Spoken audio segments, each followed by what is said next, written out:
భారతదేశము artificial ఇంటెలిజెన్స్లో waste పనికిమాలింది అని రాహుల్ గాంధీ మాట్లాడుతుంటే, మరోపక్క స్లోవేకియా ప్రధానమంత్రి ఆర్టిఫిషియల్ ఇంటెలిజెన్స్ గురించి ఏం మాట్లాడుతూ ఉన్నారో రెండు నేను మీకు చూపిస్తాను.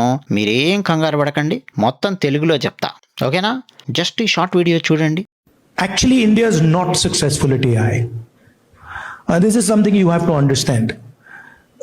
There are two players in the AI game. The first is the United States, and the second is China. India, unfortunately, whether it is in robotics or in AI or in modern technology, is not really a major player.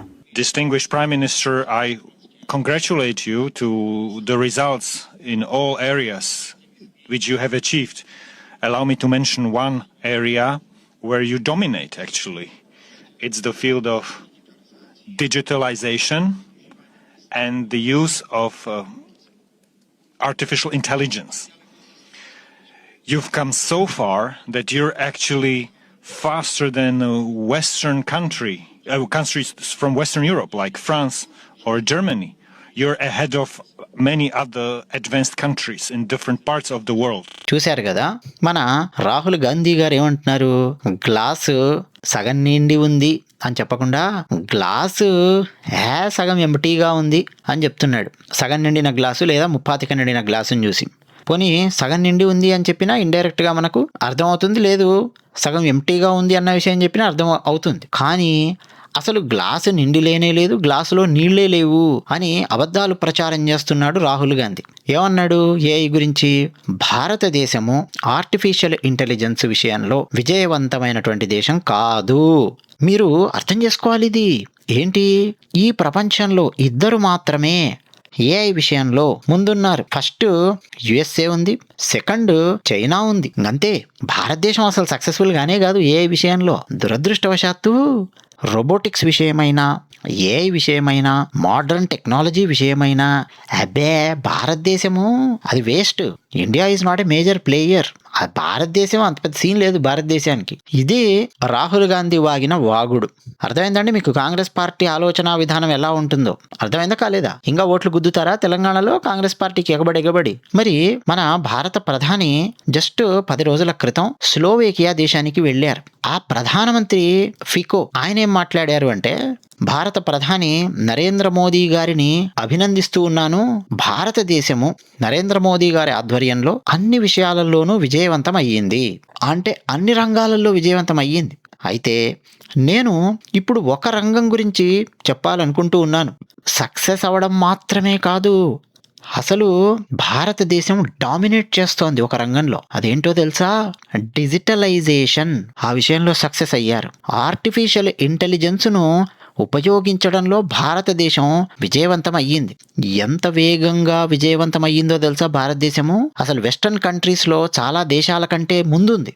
Western, ముఖ్యంగా European యూనియన్లో అత్యంత బలమైన దేశాలైన France, జర్మనీని ఎప్పుడో భారతదేశం మించిపోయింది artificial intelligence విషయంలో, డిజిటలైజేషన్స్ విషయంలో. అంతేకాదు, ప్రపంచంలోని చాలా చాలా అడ్వాన్స్డ్ కంట్రీస్ అని చెప్పే అడ్వాన్స్డ్ దేశాల కంటే కూడా ఆర్టిఫిషియల్ ఇంటెలిజెన్స్ రంగంలో భారతదేశం చాలా ముందుంది. ఇది స్లోవేకియా ప్రధానమంత్రి గారు మాట్లాడినటువంటి మాటలు అంతర్జాతీయ వేదిక మీద. తెలుసు కదా, స్లోవేకియా దేశం ఒకప్పుడు జెకోస్లోవేకియా అని ఉండేది. మా చిన్నప్పుడు మేము స్కూల్లో ఉన్నప్పుడు ఆ జెకోస్లోవేకియా కాస్త 2 దేశాలుగా ఏర్పడింది. జెక్ రిపబ్లిక్ గాను స్లోవేకియా గాను 2 దేశాలుగా ఏర్పడింది. సరే, జెక్ రిపబ్లిక్ ను ఆ తర్వాత జెకియా అని చెప్పి పిలిచేవాళ్ళు. ఇది ఇంకో దేశం స్లోవేకియా, యూరోప్ లో ఉంటుంది. మోదీ గారు అక్కడికి వెళ్ళారు. వాళ్ళకి తెలుసు ఏఐలో భారతదేశం ఎంత ముందుంది అని. ఫ్రాన్స్, జర్మనీ కంటే భారతదేశం ముందుంది అని మాట్లాడుతూ ఉన్నారు. అంటే ఎంత పాజిటివ్ హోప్ ఉందో చూడండి. రాహుల్ గాంధీ ఏం మాట్లాడుతున్నాడు? ఇండియా అసలు సక్సెస్ఫుల్ కాదు, అంత సక్సెస్ఫుల్ కాలేదు. ఇద్దరు మాత్రమే ప్రపంచంలో ఏఐలో ముందున్నారు, ఒకటి యుఎస్, 2 చైనా అంటాడు. మరి మిగతా ఇంకేం లేవండి? అమెరికా, చైనా తప్ప ఇంకా ఏఐలు ఇంకేం లేవా? ప్రపంచంలోని టాప్ 5 దేశాలలో భారతదేశం ఉంది ఏఐలో. ఇది నిజం. ఎస్, నెంబర్ 1 స్థానంలో అమెరికా ఉంది, నెంబర్ 2 స్థానంలో చైనా ఉంది. నేను కూడా ఒప్పుకుంటా. But it doesn't mean that భారతదేశం అసలు వేస్ట్, భారతదేశం అసలు లేనే లేదు ఏఐ రంగంలో అంటే ఎట్లా?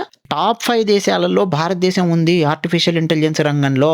అది నిజం. అంతేకాదండి, ఫాస్టెస్ట్ గ్రోయింగ్ డిజిటల్ ఎకానమీస్ విషయంలో కానీ, largest AI talent pools build చేయడంలో కానీ భారతదేశం చాలా వేగంగా గ్రో అవుతోంది. అంటే కాంగ్రెస్ పార్టీ ఆలోచన విధానం ఎలా ఉంటుంది అనేది నేను మీకు చెప్తున్నా. ఎందుకు కాంగ్రెస్ ఉన్నప్పుడు దేశము అడుక్కు తింటున్న ఫీలింగ్లో ఉండేది మనందరికీ చిన్నప్పుడు.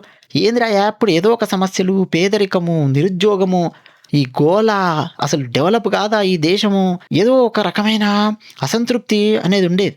అంత భయంకరమైన అసంతృప్తి ఇప్పుడు లేదు. డిఫరెన్స్ ఏంటో తెలుసా? కాంగ్రెస్ పార్టీ ఐడియాలజీలో ఉంది. ఇది వేస్ట్, ఈ దేశ ప్రజలు వేస్ట్, వీళ్ళకేం చేత కాదు. నెహ్రూ కూడా అలాగే మాట్లాడేవాడు. కానీ మోదీ గారు ఎలా మాట్లాడతారు? 1.4 బిలియన్ పీపుల్ మన దేశంలో ఉన్నారు, ఏదైనా చేయగలరు, మనకు దమ్ముంది, మనం స్టార్టప్స్ పెట్టగలం, మనం ఏఐలో ముందుకెళ్ళగలం, మనం చేయగలం, చేసి చూపిద్దాం.